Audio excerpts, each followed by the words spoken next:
Muy buenas, un gusto estar con todos ustedes aquí en el Cinematógrafo, el cine en la tele. No estamos en los estudios Close to the Edge, sin duda alguna. Estamos en la mítica sala, la hermosa sala, la sala Leopoldo Lugones del Teatro General San Martín. Acá tiene lugar, estamos en la prueba con una película de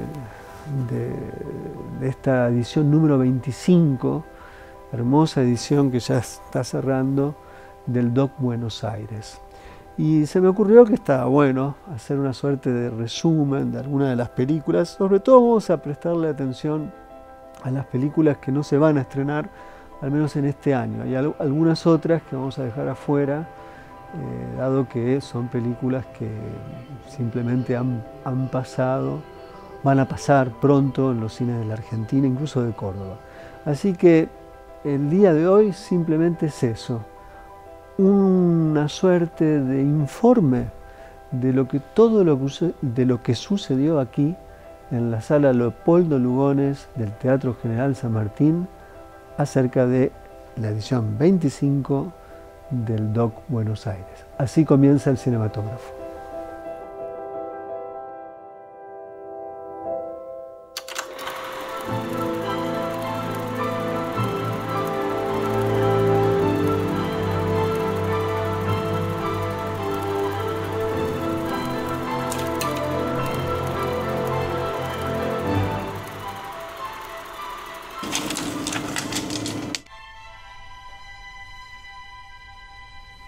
Chez les Dioscoriens, c'est extrêmement riche en amidon. Donc c'est peut-être cette plante-là qui nous a permis de...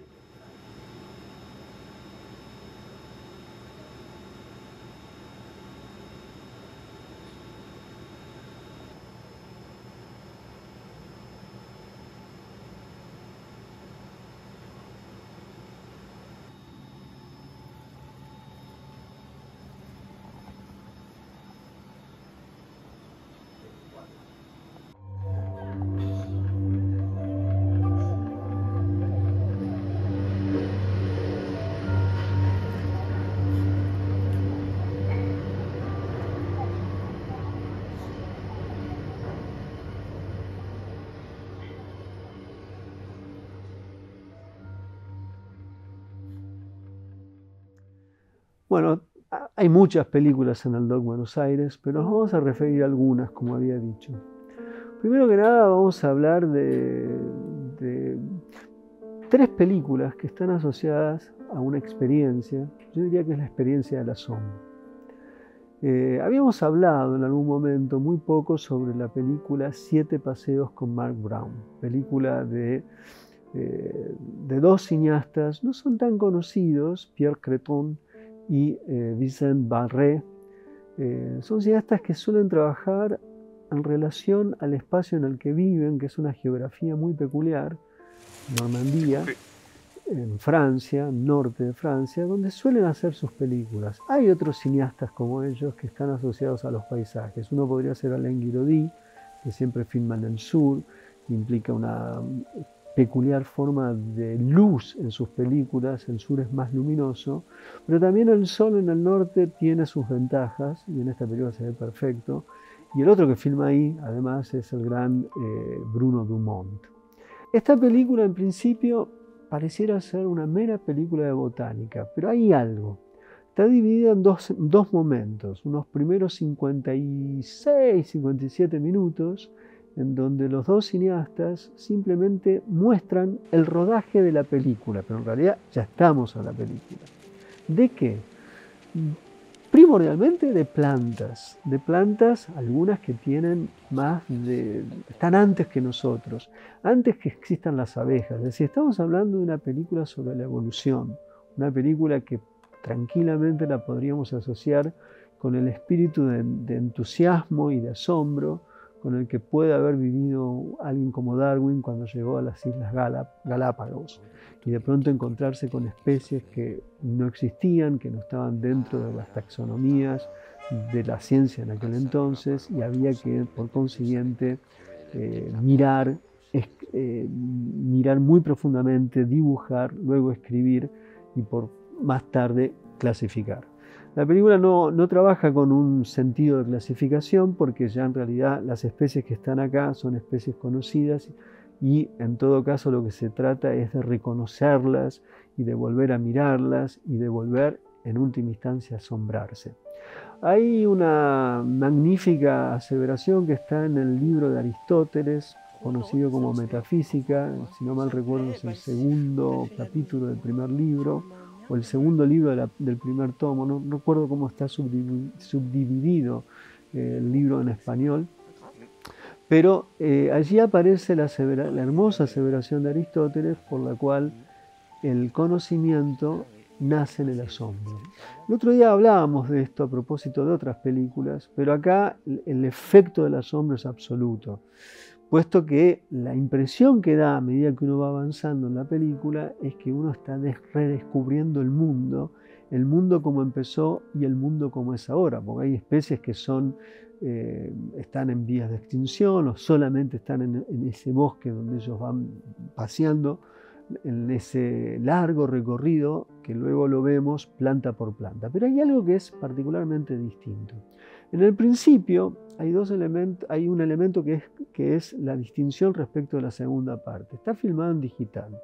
La impresión la conjetura que uno puede llevar adelante es que la película es como es, tiene ese efecto de asombro, porque la primera parte está filmada en digital y la segunda está filmada en fílmico, valga la redundancia, es decir, es posfotográfica y fotográfica. Y la impresión que uno puede llegar a decir, a conjeturar, que la extremada hermosura de la segunda parte tiene que ver con que la fotografía, el cine fotográfico todavía retiene la cualidad de la luz. Y la luz se lleva muy bien con las plantas, es decir, que hay ahí un maridaje material, un maridaje materialista entre las plantas por un lado y por el otro la cámara que todavía recibe un influjo de la luz y esa luz está literalmente, materialmente en lo que queda como película. Entonces creo que el efecto ese de maravillarse frente a lo que vemos está estrictamente relacionado con esto. Por otro lado, hay algo que sucede con la voz. En el primer momento es rodaje de un rodaje, entonces las voces, hay una preocupación por el sonido del viento, por el sonido del caminar, el hecho de ir caminando en el pasto, los distintos espacios geográficos, que hay una relación del sonido con los lugares. Pero en la segunda parte, además de la dimensión fotográfica, se aprovecha que no hay un sonido directo desde la cámara, porque la forma de filmarlo no lo tiene, y en vez de recrear, o en todo caso haber grabado el sonido tal cual como lo podríamos ver, el sonido del espacio, de la geografía, está absolutamente denegado, es decir, no está, se rehúsa en ese sentido a trabajar sobre una relación de solidaridad entre lo filmado y lo escuchado, y aparece la voz de Mark Brown. Y la voz de Mark Brown, la forma de describir, no solamente permite ver lo que vemos de otra manera, porque este es otro de los elementos extraordinarios de la película. Si no existiera la descripción lingüística que hace el científico, lo que estaríamos viendo no lo podríamos ver exactamente igual como lo vemos con nuestros ojos. Hay una relación entre el lenguaje y la fotografía, o el lenguaje y la imagen, que se necesita uno respecto de otro, respecto de nuestro entendimiento. Lo otro que es absolutamente genial es la forma en que él emplea la voz. Ahí hay un empleo dramático, estético de la voz, que hace que esa película literalmente permita que nosotros sintamos la maravilla de ser una especie entre especies. Y esto es un poco lo que tiene la película de Pierre Creton y Vicente Barré. Et en gros plan, on va voir que les étamines sont l'âme et les formes. Il y a une transition entre sépales, pétales et étamines qui est progressif. Il n'y a pas de La película sobre el asombro. Pero otra película sobre el asombro es la gran película que estrenó aquí, se estrenará en el 2026, probablemente en ese momento haremos un encuentro con el propio Santiago Loza, el gran cineasta cordobés. Yo a veces digo en chiste, el abuelo del cine de Córdoba, pero porque de la nueva generación es el primero. Está Liliana Paulinelli y él, serían los pobres, son gente más o menos de mi edad. Ya estamos en edad de ser abuelos, pero son un poco los veteranos del cine de Córdoba. Él ha hecho una película notable, hermosa, llamada Los días chinos. Y es una película que transcurre, como el título lo indica, en China. Particularmente en Shanghái y en algún momento también en Wuhan y en algunas otras pequeñas ciudades. Es una película notable porque básicamente Loza va con una cámara y con esa cámara lo único que se dispone a hacer es registrar diariamente una toma y recopilar esas tomas y además de eso ver si hay allí una película. Tiene dudas si puede hacer una película, pero efectivamente hay una película. Y son planos notables, ahí se puede ver que Loza no solamente es un director, sino también es un fotógrafo o un camarógrafo, que hay una idea de encuadre. Pero yo diría que hay algo que puede sonar pretencioso, pero no lo es acá porque realmente es lo que sucede. El señor Gilles Deleuze decía que el plano es la conciencia del director. Y realmente acá hay una relación de extensión entre el plano, es decir, lo que vemos, y el lugar desde donde mira quien filma, puesto que este es un diario de un viaje, y al ser un diario de un viaje, esa relación está ahí presente. Otra cosa que se puede entrever en esta película es algo que pasa cuando uno viaja a lugares extremadamente distintos, y sobre todo si uno va solo, que es un poco, en cierta medida, el caso del propio Santiago Loza, que es la experiencia de que la conciencia frente a un mundo tan extraño vive una suerte de descentramiento, ¿no? Es decir, no hay una coincidencia entre lo conocido y lo que está frente a nuestros ojos. Entonces, al inicio, Loza enuncia de un modo muy peculiar, en tercera persona. Él ha dicho que tiene que ver con un procedimiento narrativo, es cierto, por una forma de convertir lo que él hace en un personaje, pero al mismo tiempo yo creo que detrás de eso hay algo más, o al menos me animo a decir y conjeturar, diga que él sí o no, no importa, que hay algo que tiene que ver con la forma en la que la conciencia se confronta frente a cualquier tipo de viaje, ¿no? Y en este sentido es lo que sucede en la película de Loza. Es una película muy hermosa, relacionada con esta experiencia de diálogo. A eso le añade palabras. Hay unos 5 poemas muy breves, poemas casi diría yo de orden impresionista. O sea, ahí no está el Loza escritor, que es un escritor importante. No digo que no tenga importancia lo que escribe, pero el juego es poner en evidencia lo que el día a día le permitía o le hacía o lo llevaba a escribir lo que escribía, y eso aparece también en el texto, más allá de la voz en off que él va trabajando, que va pensando y va viendo desde un mercado donde se venden bichos rarísimos, monasterios, la ciudad en sí, un museo. Es decir, hay un mundo de encantamiento porque China es un mundo encantado, o al menos es una civilización tan añeja y a la vez en un proceso actual de modernización, que esa mixtura o ese maridaje o esa amalgama entre pasado y presente, entre modernidad y antigüedad, sigue presente en la construcción y en el montaje que es en última instancia toda ciudad, porque toda ciudad no deja de ser un montaje. Hay grandes montajes y hay montajes medio llevados de los pelos. Pero bueno, es una película notable. Adentro apenas hay visitantes. Miro los cuadros, saco fotos. Representan distintos periodos de la vida en China. Son escenas cotidianas, algunas de guerra, retratos. Me detengo en una que es un rodaje. Están los técnicos mirando la escena que no vemos. Es una imagen realista. Está la cámara y alrededor un grupo expectante, iluminado por el resplandor que viene de los faroles, suspendido en ese tiempo.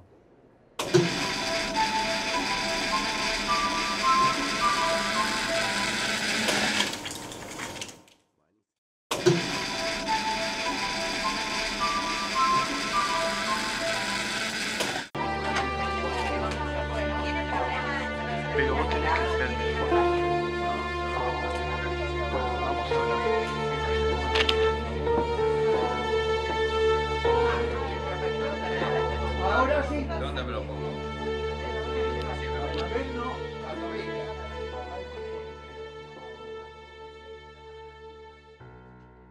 ¿Qué haces? Me saco una foto. Todo quiero llevar un recuerdo de la gente. Bueno, empecemos un poco por esto que hiciste. Hay una parte de esto, ¿no? Incluso lo que se ve al final es un premio momento en sinfonía. Acá hay más escenas de aquellas películas que quedaron afuera. Pero me gustaría saber cuándo se te ocurrió empezar a pensar sobre esta película. Cuando empezó, es muy difícil a veces lograr poder llevar a cabo y poner en funcionamiento las ideas que uno generalmente tiene. Creo que tengo el oficio ya del editor de películas, ¿no? Del tipo que hace las películas y hasta el momento que no se siente editarlas, esas películas no existen, pero tienen que existir porque tienen que ser filmadas. Yo quisiera borrar esa parte, no salir a filmar y ponerme a editar algo que se me ocurre de mi mente y salga y se vaya a la computadora, que es muy difícil. Quizás algún día en el futuro, cuando nadie de nosotros lo veamos, eso exista, porque todo termina filmándonos entre todos, yo a ustedes, ustedes a mí, él al vecino, es así. Entonces yo tenía ganas de hacer una película, estaba dando vueltas como para poder hacerla, porque a veces no es tan fácil, para mí es muy difícil. Y entro a mirar discos rígidos que tengo, casi va a llegar un momento que no voy a poder entrar de tanto rígido que tengo, de materiales, de ICE, de películas. No hacía mucho que había pasado lo de Edgardo. Y empecé a trabajar, a jugar un poco con eso, a mi trabajo de DJ, de poner imágenes, de ponerle sonido, de jugar con el sonido, con el jazz, con ese tipo de música. A mí me lleva a determinados lugares. Y como siempre digo, y no es una frase hecha, ni siquiera perdí mucho tiempo no durmiendo para poder decirla, que hay algo cuando edito o cuando voy a filmar que me doy cuenta de que no soy yo. Hay algo que se apodera de mí. No es esotérico, no es estúpido ni pedorro. Es algo que se apodera de las ganas de poder hacer. Y entonces convulsionante, porque empiezo a editar y es convulsionante, porque edito, es medio delirante, si uno está al lado mío ese tipo hay que internarlo urgentemente, ¿no? Porque edito 10 minutos, lo exporto. Los que me conocen saben que no me voy de vacaciones nunca, pero tengo un pequeño microcine y no lo cambio por nada, ni por ningún viaje. Y lo miro en grande y digo, esto puede andar, esto no puede andar. Vuelvo a la computadora y así me paso horas y horas. Y eso que parecía que no era nada, que estaba archivado, que formaba parte de algo, terminó formando parte de un todo. Pero sí recuerdo haber ido al Bafisi una tarde, que él me había llamado a la mañana, cuando estaba el Bafisi en Recoleta, que era desastroso, pero no importa. Y él dice, ¿por qué no nos juntamos a tomar un café? No me acuerdo qué película se daba a mí ese día. Los días lo tratábamos de recordar con rato y no me acordábamos tampoco. Y me junto con él a tomar un café y bueno, y él no hace más que elogiarme y yo avergonzarme. Y charlar y demás. Y ese día conozco a Hank Hirsch, que después creo que viene con vos y nos presentamos y demás, y se saluda con Edgardo. Pero hasta ese momento, entonces siempre quedan esas cosas de nos vemos. Te llamo, nos vemos, ¿no? Dale. Bueno, y yo que soy un ciclotímico infernal, y él también era a su vez un tipo muy especial, nos hablábamos muy poco, pero cuando hablábamos era como profundo, éramos charlas muy profundas. Bueno, para hacer la cortita de tipo telegrama, ¿viste? Porque si no es muy lungo todo, a mí sí me ocurre hacer sinfonía. Cuando pienso en el Marqués de Sade, pienso en Edgardo. No sé por qué, sí, porque hablaba francés, quizás. Y esa misma noche lo llamo y le digo: Edgardo, estoy acá un poco sin dormir. Eran las 12:30 de la noche. Estoy pensando en una película y pensé en vos. Bueno, pero yo no actúo, no tengo memoria. Yo te soluciono la memoria, le digo, no tengas ningún problema. No tengo un método, porque yo también la estoy perdiendo. O sea, estamos en problemas. Dejamos papelitos por todas partes. Y me dice: ¿qué es? Le cuento lo que es. Y le digo: ¿puedo molestarte 15 minutos? Te mando un texto y me lo grabás y me lo mandás por WhatsApp. Graba ese texto maravilloso que dice en francés. Y a la semana siguiente estábamos filmando. Ese fue mi encuentro con Gozalesky. Después no lo vi nunca más. O sea, nos hablamos por teléfono, quedamos en promesas incumplidas, en encontrarnos, en tomar algo, un café, el whisky. Pero nunca nos pudimos encontrar porque para que yo venga a Capital tenía que ocurrir algo raro, como los dos, por ejemplo, y venir.